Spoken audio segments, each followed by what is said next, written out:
Patrick Murphy, for your service to this country, for your service in our nation's capital, and for your passion for your hometown. If I hang around him any longer, I might wind up an enthusiastic Eagles fan. It's contagious.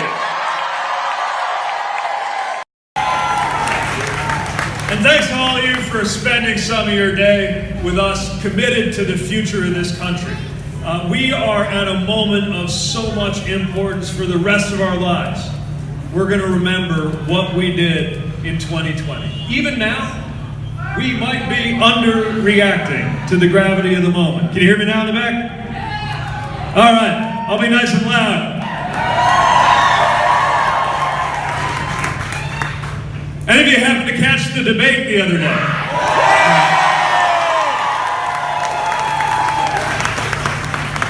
Then you know that one of the reasons I'm running for president has to do with the day after the Trump presidency comes to an end. Leading on that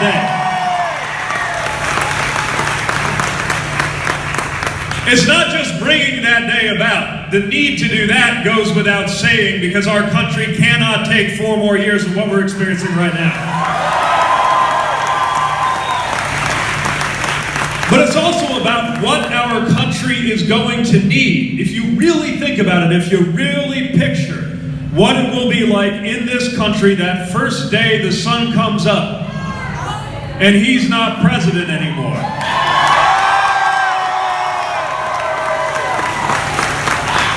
Think about what we're going to need. A country that's going to be even more divided, even more torn up by politics than we are now. And we're going to need solutions that actually work, that can actually get done, and a president who can unite a divided American people together to make it happen in the name of our shared values. That's what this is about.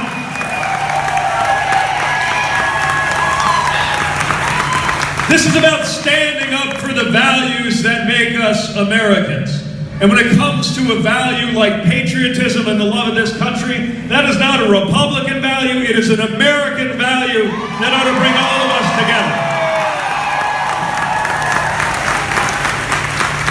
I'm not talking about the cheap nationalism of hugging the flag and telling some people they don't belong under it.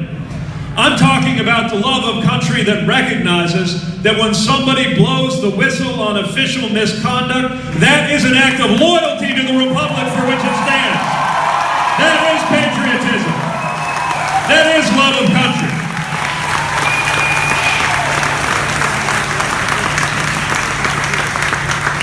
It's an understanding of what it takes to keep America safe. And one of the biggest things that keeps America safe, the armor, the moral armor, alongside the body armor of the service members who put their lives on the line for us, is the fact that the United States of America is a country that keeps its word. And if you ally with us at risk of your life, you should always know that the United States will have your back. We will restore that word, that credibility, when I am your president.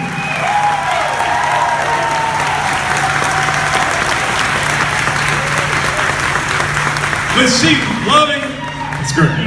loving your country, protecting our country, it starts at home.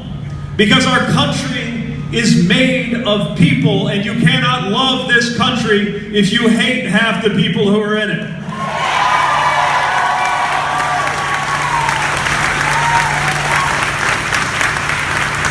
Truly protecting our country means protecting our future. That is why we must face climate change as the global security threat of our time and mobilize this whole country to do something about it.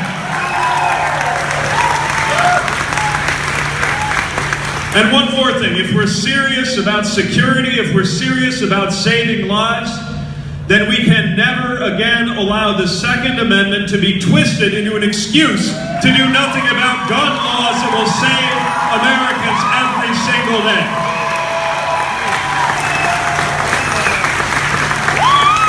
That's what national security means to me. It is an American value. These American values that are being used to divide us could be the thing that unites us. Values that could bring out the best in us, like faith, But that starts with the understanding that God does not belong to a political party in this country.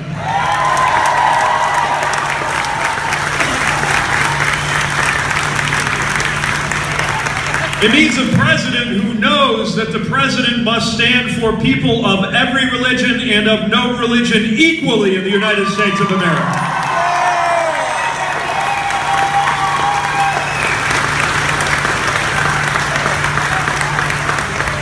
But if you happen to be guided by religious values, I can also promise you this. When you look at my White House, you will never have to ask yourself, whatever happened to I was hungry and you fed me? I was a stranger and you welcomed me. You will not have to ask what happened to those values either.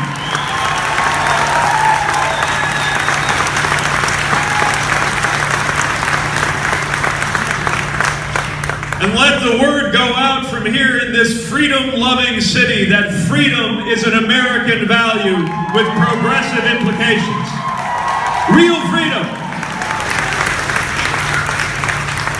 Now, I'll say this. Sometimes freedom does mean getting government out of the way. Like getting government out of the business of telling women what their reproductive health care choices ought to be.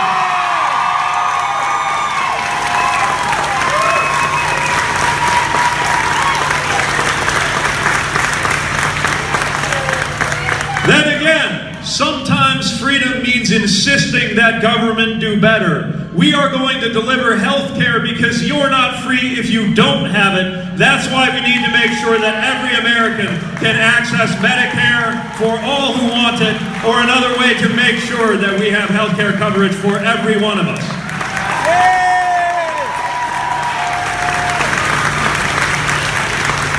And when we do it, we're going to break the silence around mental health and make clear that that's health care too.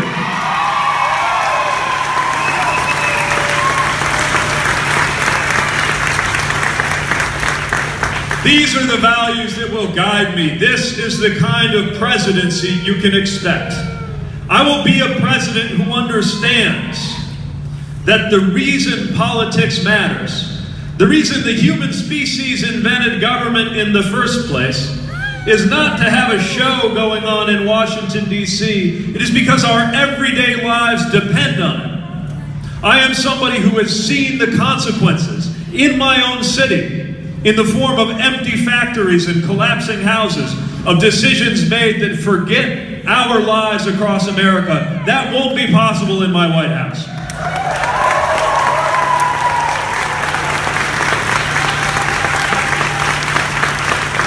I've seen the lives that have been lost and that have been saved by bad and good policies. The course of my own life was changed by the orders that sent me to a foreign war. And the most important thing in my life, my marriage, exists by the grace of a single vote on the U.S. Supreme Court.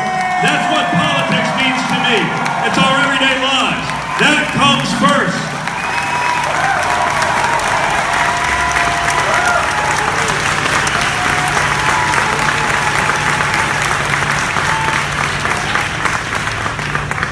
And it matters how we go about these things. So another promise that I can make to you, my contribution to American public health, is that when I am in the White House and you turn on the news, your blood pressure will go down a little bit instead of through the roof.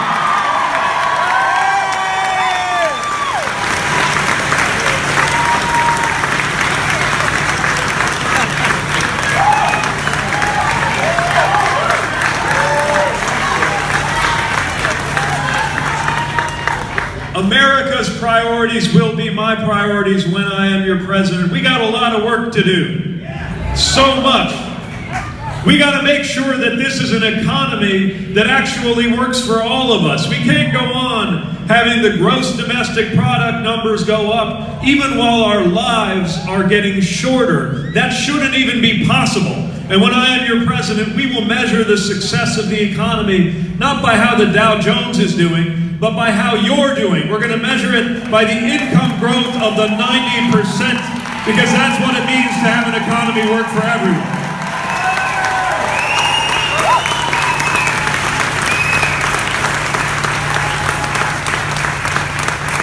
And we're going to tackle the unfinished business of our nation itself. That is why we need to match the scale and the ambition of the Marshall Plan that rebuilt Europe with a Frederick Douglass plan for ending systemic racism right here in the United States of America, and put resources behind that plan. It is time.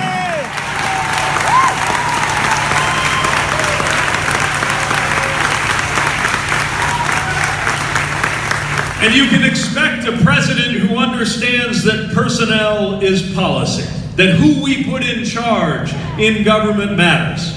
You can expect an attorney general who will be a president for the a lawyer for the American people, not for the personal benefit of the United States president.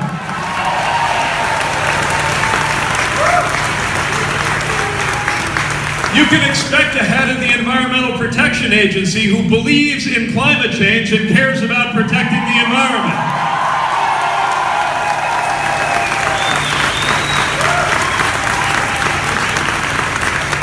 And do we have any teachers or educators among us? Thank you. Help is on the way. Because when I'm president, you're going to get a Secretary of Education who believes in public education for the United States of America. It is time.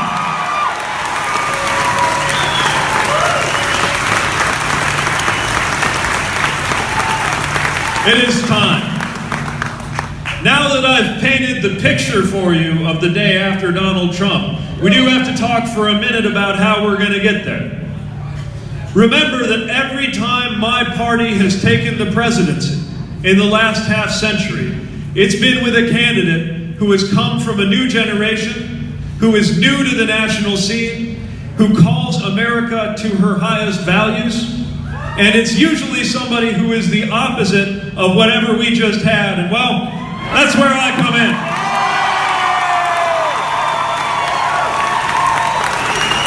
We're ready.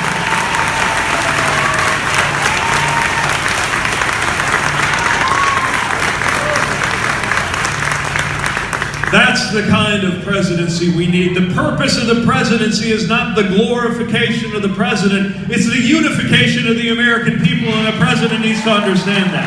I will be here to bring us together and move us forward in a bold direction at the same time. We can't go on like this, and we can't keep playing this president's game. Remember, if you're on his game show, even when you're winning, you're losing. The only real answer to this show is to pick up the remote and change the channel to something better.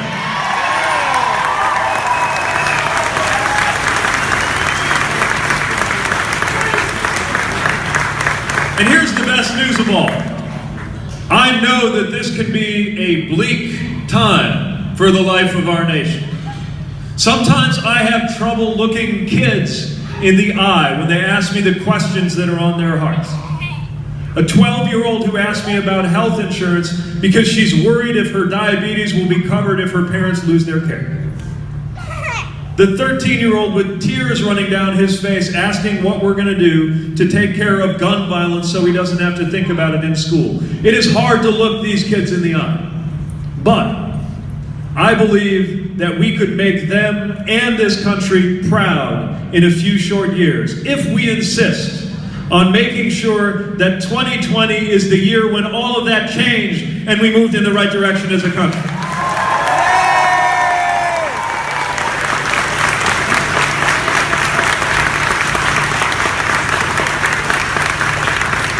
Come 2030, I want to be able to look back and say 2020 was the year when we started action to make sure that climate change was not going to end our opportunities as a nation, as an economy, or as a species. That was the year we finally acted to keep our schools and places of worship and shopping centers free from gun violence because we weren't going to take it anymore. Starting in 2020, we changed all of that. I want to look back and say 2020 was the year we started moving to make sure once and for all that your race has no bearing on your health or your wealth your life expectancy, or your relationship with law enforcement and the justice system.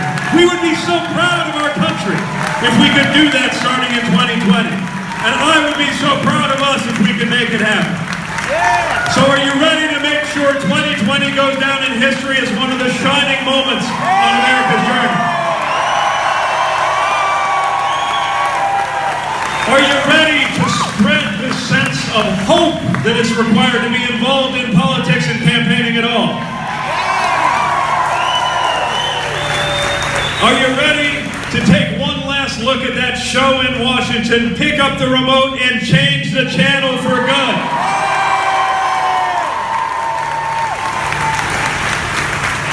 Then I'm pretty sure you're going to make me the next president of the United States, and we're going to make history together.